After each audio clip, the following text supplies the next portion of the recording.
سب سے قریب ترین رشتہ خامد اور بیوی۔ لباس سے زیادہ کوئی چیز میرے قریب ہے؟ آپ کے قریب لباس سے زیادہ کوئی چیز قریب ہے؟ بولو۔ تو اللہ تعالیٰ کہہ رہا ہے کہ میری بیوی میرا لباس ہے، اور میری بیوی سے کہہ رہا ہے کہ تیرا خامن تیرا لباس۔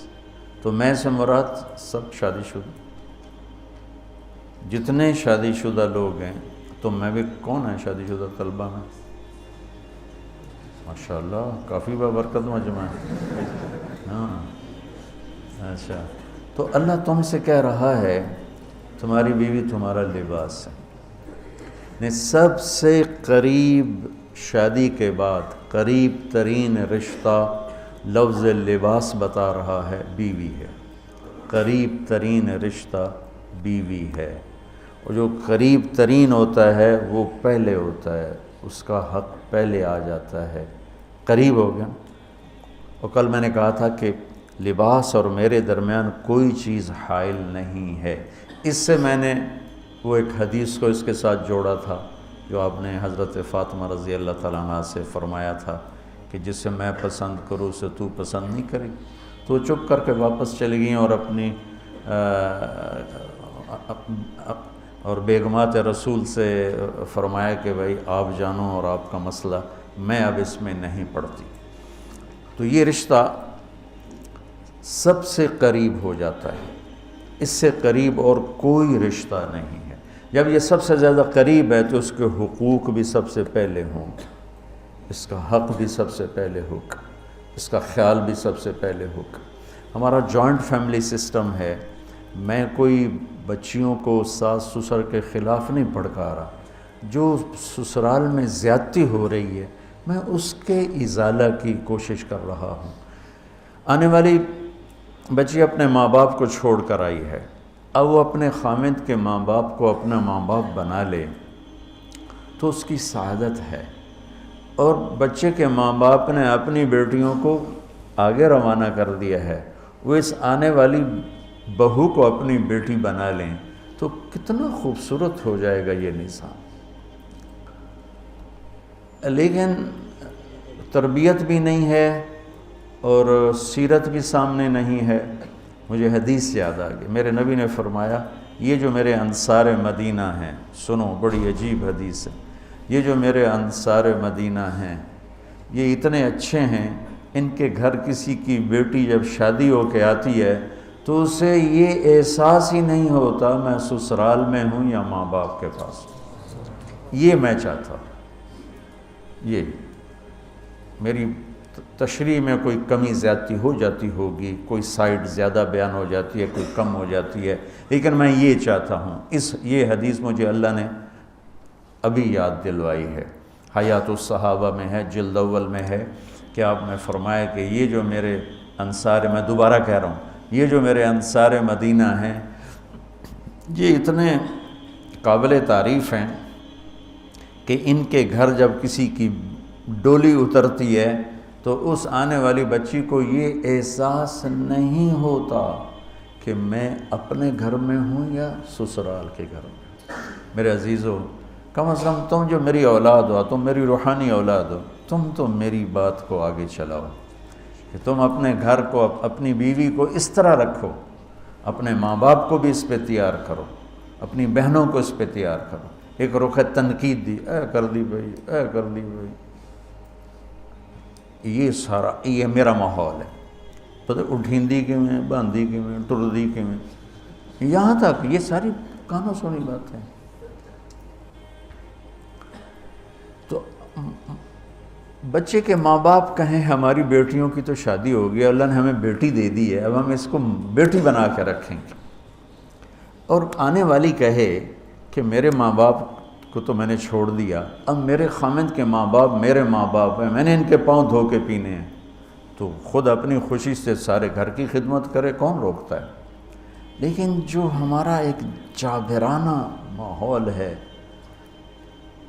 اس نے اس رشتے کو توڑ کے رکھ دیا ہے۔ یہ جو آنے والی لڑکی ہے اس کے ذمہ ہے نسل تیار کرنا، نسل۔ میری بہو سے میری نسل چلے گی، اور میں اسی پر جوتا اٹھا کے کھڑا ہوں۔ کتنی بڑی زیادتی۔ ماں یہ نہیں سوچتی کہ میری نسل جو چلے گی اس لڑکی سے چلے گی۔ اب ساس اگر یوں سوچے کہ میری نسل اس سے چلے گی، سسر یوں سوچے میری نسل اس سے چلے گی، خامند یوں سوچے یہ میری نسل اس سے چلے گی، خامند کی بہنیں یوں سوچیں ہمارے بھائی کی، ہمارے باپ کی نسل اس سے چلے گی، تو ہم اس کو عزت دیں، محبت دیں، پیار دیں۔ تو وہ پاگل ہے جو تمہیں کاٹ کھائے گی یا تم سے لڑے گی؟ اس کو تانے اتنے ملتے ہیں، ذلت اتنی ملتی ہے۔ اور میں نے جیسے کہا لباس سب سے قریب ہے، تو اس کے بعد بیوی کا حق سب سے پہلے آ جاتا ہے۔ ماں باپ کی طرف سے زیادتی آئے تو تمہارے ذمے ہے اپنی بیوی کو بچاؤ، اللہ کے واسطے اپنی بیویوں کی حفاظت کرو۔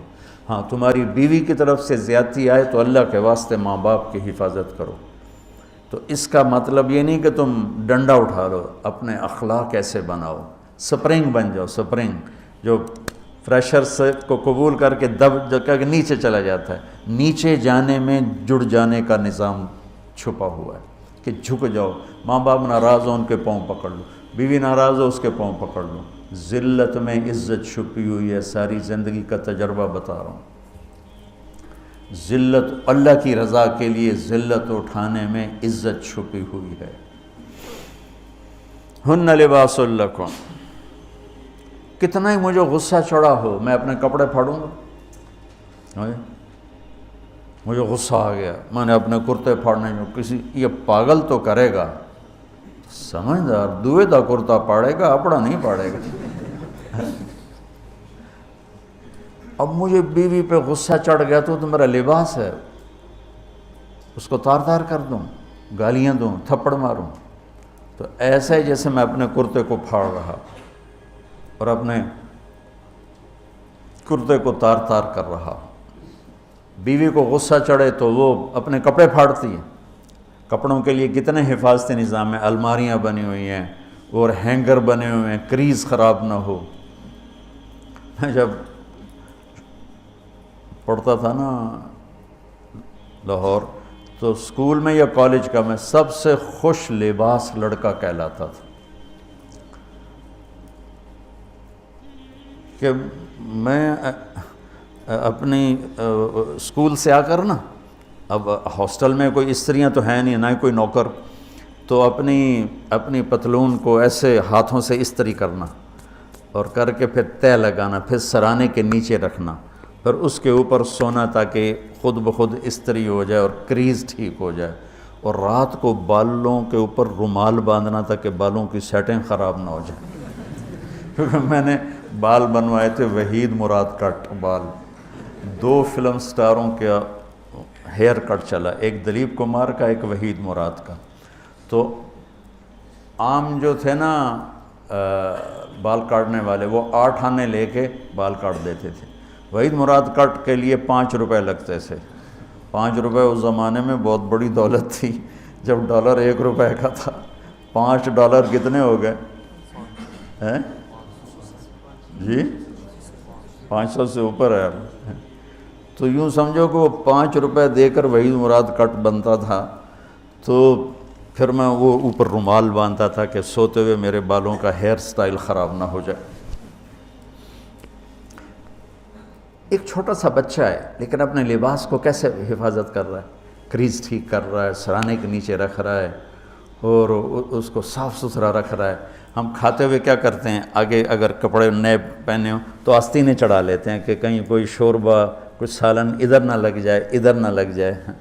میں جب بھی بیٹھتا ہوں تو میری بیوی کہتی ہے آستینیں چڑھاؤ، آستینیں چڑھاؤ، لگ نہ جائے۔ اور آگے ہم کیا کرتے ہیں، تولیہ رکھتے ہیں، نیپکن رکھتے ہیں، رومال رکھتے ہیں۔ بڑے بڑے ہوٹلوں میں جاؤ تو پہلے وہ ساتھ رکھا ہوتا ہے کہ کوئی کھانے کا ذرہ گرے، سالن کا کوئی قطرہ گرے تو آپ کے کپڑے خراب نہ ہوں۔ ہم کیچڑ میں جا رہے ہوں تو ہم اپنے پاؤں گندے کر لیتے ہیں، کپڑے گندے نہیں ہونے دیتے۔ اپنے شلوار اوپر کر لیتے ہیں، پتلون اوپر کر لیتے ہیں، پاجامہ اوپر کر لیتے ہیں۔ تو جب کہیں سے کوئی آنے لگے ایسی ناگواریاں تو اپنے اوپر لے لو، بیوی پہ نہ آنے دو۔ ہم کپڑا بچاتے ہیں یا پاؤں بچاتے ہیں؟ کپڑا بچاتے ہیں، شلوار اوپر ٹانگ لیتے ہیں، کرتے کو یوں سمیٹ لیتے ہیں. تو جتنا کیچڑ ہے حالات کا، واقعات کا، اخلاق کا، وہ کیچڑ اپنے اوپر لے لو، بیوی کو بچا لو. اور بیوی کیا کرے؟ وہ جتنا کیچڑ ہے حالات کا، واقعات کا، ناگواریوں کا، اپنے اوپر لے لے، خامد کو بچا لے. لباس کا اور کیا کام ہے؟ یواری سواتکم، یہ تمہارے عیب چھپاتا ہے. تو میرا کام کیا ہے؟ میں بیوی کی کمیاں چھپاؤں، ڈھنڈورا نہ پیٹوں. بیوی کا کام کیا ہے؟ خامد کی کمیاں چھپائے، ڈھنڈورا نہ پیٹے. دوسرا کام کیا ہے لباس کا؟ وریشہ، لباس مجھے خوبصورت بناتا ہے. یہ ایک واحد رشتہ ہے جو زندگی کو خوبصورت بناتا ہے. سب کچھ ہو، بیوی نہ ہو تو تنہائی کا احساس مار دیتا ہے. اس سے ایک اور مطلب نکلتا ہے کہ لباس کے بغیر ایک لمحہ گزارا نہیں. سارا دن پانی نہیں پیتے ہیں نا، اب میں بیان میں پانی پی رہا ہوں، لیکن 16 گھنٹے تو گزارے ہیں نا، پانی نہیں پیا، کھانا نہیں کھایا. 16 سیکنڈ لباس کے بغیر گزار سکتے ہیں؟ بولو. کوئی بھی کمرے میں نہ ہو، تم تنہا ہو، تم کپڑے اتارو تو تم اپنے آپ کو عجیب فیل کرو گے. تم خود اپنے آپ کو چادر میں چھپانے کی کوشش کرو گے. ان لباس ایک ایسی زبردست ضرورت ہے بلا دلیل کہ تم تنہا کمرے میں بھی کپڑے اتارو تو تم اپنے آپ کو عجیب سا محسوس کرتے ہو. اس سے پتہ چلا کہ بیوی کے بغیر کوئی زندگی نہیں ہے اور خامد کے بغیر عورت کی کوئی زندگی نہیں ہے. یہ ہمارا بدبخت معاشرہ ہندی کہ کسی بچی کو طلاق ہو جائے وہ گل سڑ کے مر جاتی، اس کی شادی نہیں ہوتی. کوئی جوان بچی بیوہ ہو جائے وہ سسک سسک کے مر جاتی، اس کی شادی نہیں ہوتی. کوئی 40-50 سال کا ہو جائے مرد، اس کی بیوی مر جائے، کوئی اس کو لڑکی دینے کے لیے تیار کوئی نہیں.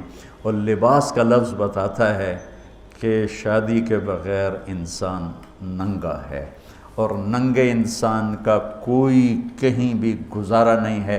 لفظ لباس بتاتا ہے کہ ہم اس چیز کو رواج دیں کہ شادیاں ہوں، بیوہ کی شادی ہو، مطلقہ کی شادی ہو، کوئی کس کی بیوی مر جاتی ہے. حضرت ابن مسعود کا فرمان ہے اگر میری موت میں 10 دن باقی ہوں تو بھی میں شادی کر لوں گا اگر میری بیوی مر جائے تو. ابو ہریرہ کہتے ہیں اگر میری زندگی میں 7 دن باقی ہوں اور میری بیوی مر جائے تو میں 1 ہفتہ بھی شادی کے بغیر نہیں رہوں گا، میں شادی کر لوں گا. تو ہم ایک ہندی معاشرے سے متاثر ہیں جہاں بیوہ کی کوئی سنوائی نہیں، مطلقہ کی کوئی سنوائی نہیں، اور کوئی جوان بھی 2-4 بچے ہیں اور بیوی مر جائے تو اس کی کوئی شادی نہیں ہے. وہ سسک سسک کے وہ بلک بلک کے زندگی گزارتے ہیں. ہم لوگ اس کو رواج دیں. لباس، لفظ لباس بتا رہا ہے کہ جیسے لباس کے بغیر ایک لمحہ آدمی چین سے نہیں بیٹھ سکتا، ایسے ہی اس رشتے کے بغیر زندگی میں کوئی خوبصورتی نہیں، کوئی حسن نہیں ہے.